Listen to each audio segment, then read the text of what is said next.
Subscribe, like, comment and share to support the channel. Thank you for the support. The solo battle continues as Aang stood alone against the two captains from the Starflower Squad and the Brilliance Squad. Aang looks at them and thought about how this was the last battle and that he should start taking it seriously. The blonde man stated to the female captain that it appears as if they were being overly underestimated, but the female captain was too focused on wanting to make Aang regret being so arrogant. Jel gives out her instructions from above once again. She tells them that the rules were the same as before, and that the battle will not end until one side has admitted defeat, or if they've lost all ability to compete. She then commences that the battle begins. Hearing those words instantly made the two captains rush to both of Aang's sides as he stood still. As they rush to Aang's sides, the blonde man tells the female captain to not forget about their plan. She hears him and tells him to stop nagging as there was no way that she would forget it. Aang himself started to move as he kneeled down heavily into the ground with enough force to break it. In an instant, he appears in the face of the blonde captain, who was shocked to see this. The female captain shouts at him to watch out as Aang was right in front of him. The blonde captain was annoyed with Aang's sudden appearance. He questions him if he thought that he was easy to take down, and warns Aang to stop looking down on him. The blonde captain had once again prepared his light skill. Seeing him cast his skill this early made the female captain wonder if they were skipping to that part of their plan. A flashback is seen where the blonde captain is explaining their plan. He tells her that since they were fighting together they needed to win this battle, that way they could both be able to continue the competition, and maybe even fight for a chance to go to the B-rank city. The blonde man had a plan that will definitely lead them to there. He hands over a special battle visor which was the only one in his possession and tells her to wear it. These visors could shield her eyes from his light skills. The moment he blinds Aang, he wanted the female captain to hit him with everything she has. As she took the visor from him, she couldn't believe that he would give her something this precious. He looks at her with a determined look in his eyes, informing her that Aang wasn't easy to take down, but if they wanted a chance of going to the B-rank city, they needed to work together. He tells her to remember his flash was the signal. Once she saw him using it is when she needed to immediately attack Aang. We return to the moment when the blonde captain uses his light attack. He tells Aang to not even try running as the current flash was 5 times stronger than the last one. Even the squad leaders in the stands had to cover their eyes from the blinding light. Jel was alarmed to see that the blonde captain was gathering so much energy to form the strong flash of light. She noted that it was stronger than the one he used in the team battle. Joel, on the other hand, was concerned over the fact that his core wouldn't be able to handle using so much energy in one go. He understood that the captains were planning to end this battle quickly. Tomo would wanted to take a photo of Aang's battle was blinded as well as she complained about the light and that she couldn't take photos like this. The female captain was now focused on the battle. She thought about how Aang must have lost some of his sight from the flash and that she needed to max out her speed as long as she can take him down quickly. She then spots Aang covering his face directly in front of the flash attack. The female captain appears right behind him with her fist raised high in the air. She wanted to take down Aang with this Aang, but our boy ain't a NPC. He turns to her and tells her that he was right. Aang knew that she was the one who was in charge of attacking him. Seeing his reaction causes the female captain to freeze in her tracks, but she soon notices something off about Aang as he stared at her. She felt his gaze. His riz was too strong as it felt as though she was being preyed upon by something scary, as if it was about to drown her in the ice-cold sea. Seeing her stunned gave Aang the chance to use his water element skill. He summons the water and it stretches out to the female captain. It soon formed a fist that held her tight within its clasp. The female captain could only grunt in pain as Aang squeezes her tight to the point her visor fell off. The blonde captain continued to try his best to cast his attack. He wonders why she was screaming in pain when she was the one who was supposed to attack him. She yells at him that it was obvious. The tables had turned and now she was the one that was being attacked, and since her visor was knocked off, the female captain couldn't see anything now. As soon as he was done with the female captain, Aang turns his attention back to the blonde captain, telling him that he was sorry as their plan was about to fail. Using the water element in one hand, Aang uses his other hand for the wood element as tree branches appeared and wrapped itself around the blonde captain. Soon enough he threw both the captains to the side. Both of them simply dropped onto the ground. Jean continued to watch from above and sees that there was smoke right after the flash, but he soon became worried over the fact that if these brats weren't careful, then they might get injured. He instantly leaps down from the stands as Jel calls out to him due to his sudden action. With a heavy landing that removes some of the smoke, he looks up to check on the kids, but something shocks him. He froze in fear over the demonic aura that An was giving off as An walked out of the smoke. He appears in front of Jin and informs him that it was over. Soon enough the smoke began to clear up. The warriors who were watching the battle noticed that the smoke has disappeared.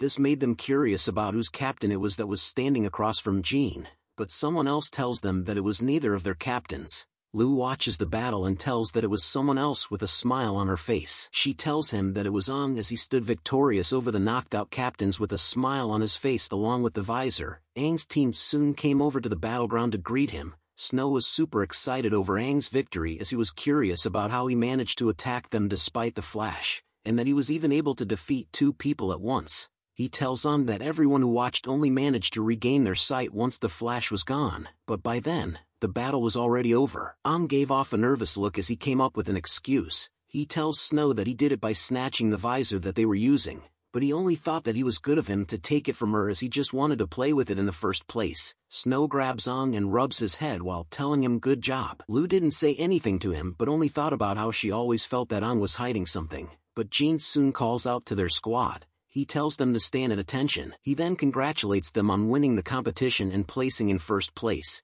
Jin compliments Aang on having done well for each of his battles as each one of them had been a wonderful surprise for him, especially the fact that he had fought back despite being attacked by both team leaders. Aang smiles and replies that he was praising him a little too much, but what he thought was that he was originally the strongest soldier of humanity. Even with his weak body he couldn't lose to those 2 children. Using his past battle experience to win and some abilities to end the battle quickly could be considered bullying them. Jin then informs the team that since they had gotten first place, it meant that they had won the prize as well. He tells them that tomorrow was when they may travel through the underground tunnel and make their way towards the nearest B-rank city. They may also begin their week of internship there. Hearing the amazing prize was theirs made Snow and Tomo rejoiced loudly. Jin then tells them that they would be ending things here and that they should prepare to head back and gather here in the morning. As the team walked back they talked amongst themselves. Snow tells them about how he heard that there were 3 Fin Corps warriors in B-rank city and that he was looking forward to seeing them. Tomo tells him that she was willing to help him take photos. An then asks Lu if she was planning on doing anything in the B-rank city. Lu replies that she was thinking about it. Joel looks at them and spoke out that Aang was truly terrifying. If he had used all of his strength, even the squad leaders wouldn't be able to defeat him either. Jin agrees and tells him that Aang didn't belong here, and that he will keep moving forward. Joel then asks Jin if he was planning on taking them through the underground tunnels, which was good as it was safer underground than on the surface. Jel reminds them that they still needed to be alert either way as a couple of no-fin demons still managed to slip in. Jin tells her not to worry as they would kill any no-fin demons that showed up and that the 4 of them would be fine without him. The underground tunnel, winding and confusing tunnels used for transport and travel in the past when the cities were still prosperous, they've been abandoned, and are only used as a method of travel between cities these days. But a warrior is seen running through those same tunnels as if his life depends on it. He looks back and shouts in horror as a bright light approaches him quickly. The bright light soon cuts him into pieces that was so bad. Even the drawer had to censor it. A demon held onto a warrior's head, talking out loud that these human soldiers were weak and that it was bored. It continued to speak out loud that it was lost and wondered how it had gotten lost underground. This was a double-fin demon whose ability and element were unknown. Mountains of dead warriors were left in its wake. The double-fin demon had a killing record of 21 newbie warriors, 9 single-fin warriors and 2 double-fin warriors. Tomo was amazing by the sight of the underground tunnels. She exclaimed that this was the first time she had known about something like this. As the group was being led by Jin, Tomo continued to snap photos of the tunnel as they walked, stating that it looks like the underground tunnel were constructed a long time ago, making her wonder when it was built. Jin informs her that the underground tunnel had existed even before he did, making it extremely old. Tomo continued to ask if people were still using the tunnels as it looked like it was deserted. Jin explains to her that after the Battle of the Breaking Dawn, where many courageous warriors sacrificed themselves, there was a sharp decrease in the number of elite soldiers, and they had no way of initiating a huge land expansion or multiple missions. The energy crystals that they depended heavily upon for survival started to decrease severely as well, and due to severe lack of energy crystals that was used to provide them huge amounts of energy and power, this huge underground network was gradually abandoned. This tunnel was built during the era of their greatest king, Aang. Hearing that made Tomo tease Aang. She tells him that the tunnels were built during the era of the king that shares the same name as him. Ang happily plays around with Tomo and told him that of course it was. Hearing him being happy to share the same name started to make Jin angry. He finally snaps at our boy. He yells at him over his reply, shouting at him that he was just sharing the same name as their king and that it didn't mean that he did it himself. Jin then yells at him to stop making jokes using the greatest warrior of humanity. Ang replies back to Jin that there was no need to ruin his joke like that. Tomo teases them by saying that it appears like Jin is completely furious with Ang, but even Snow was laughing at the back. It turns out that our Ice Queen herself found it funny as she lets out a quiet laugh while calling Ang a dummy. Jin finally composes himself, thinking that he was too relaxed whilst interacting with them. Jin leads the group once again while informing them to be more aware of their surroundings as it was time to continue onwards. Ang looks around the tunnels and could only feel ashamed, as the idea of the underground tunnels had been suggested by him back then, but he realized that there was something wrong with what Jin had told them. Whilst this was called an underground tunnel, it is actually a huge maze of underground networks. It wasn't just to link up all the large and small cities, it was the safest and most prosperous trading route, but Ang never would have thought that the greatest plan that was said to be made that year was eventually turned into complete ruins after his death. Snow then begins to wonder about the energy crystals that Jin had told them before. He asks him if they were similar to the demon cores within their chests. Jin tells him that he was right, as he could think of them as the combination of the demon's core. He explains that a single demon's core can provide a warrior immense strength, but what would happen during the process of refining those demonic cores? He asked. According to basic principles, after each repeated failure, the result of those refined cores would result in a huge energy core, the energy crystal. These energy crystals were strong enough to be able to power an entire city, similar to that of electricity back in the day, and many high-ranking cities would organize demon hunts to collect those demonic cores in order to refine them into energy crystals. These crystals would then be distributed according to the rank of each city. Jin this time will be bringing them to the B-rank city called Pether City, not just to help increase their experience and knowledge, but also to obtain the distribution of Helios City's crystal. Hearing the explanation made Tomo think about what if the city's energy core was depleted completely, and there were no extra cores for them to switch them out for. She asks Jin about what would happen then. Jin looks back silently before revealing that the entire city would become completely paralyzed. The entire group were shocked to hear that. Jin explains that without the energy that the energy crystals provides, normal life would be unable to continue, and the city's most important function, defense mechanisms and weapons, would become useless. Lastly, without those protective mechanisms and the inability to continue functioning normally, people would be forced to leave their homes and to take refuge elsewhere. That would cause a huge calamity for the city. No one spoke about Jin had revealed the seriousness behind the energy crystals, but he laughs it off, telling them that there was no need to worry as their Helios City was a large city, and that their current energy crystal that they have is able to provide them with at least 3 more months of energy each time they proceed towards Pether City. This time was when they will be collecting the energy crystal for future preparation, not because the city is already in danger. Tomo gave a mean face to Jin as she thought about how it was so bad of him to describe it as though it was such a scary event, but Jin continues to lecture them about having to be prepared all this time. As a B-rank city, Pether City has more than just a few double fin core warriors. They even have 2 triple fin core warriors. He then tells them that he had heard that one of their triple fin core warriors managed to achieve a synchronization rate of an astounding 69%. Yeah baby. The 3 members of the group were surprised and excited to learn that there was a triple fin core warrior whose synchronization reached 69%. Yeah baby. But Ang wasn't impressed by this, as he noted that the one currently standing behind them was a 7-fin core warrior with a synchronization rate of 96%. Tomo soon comes across a red button that was covered by a plastic casing. She looks at it and wonders what it was. "Stop! Don't push that button!" shouted Ang as Tomo was just about to press the big red button. Hearing the sudden shout made Jin turn around. Bam! Sound was heard.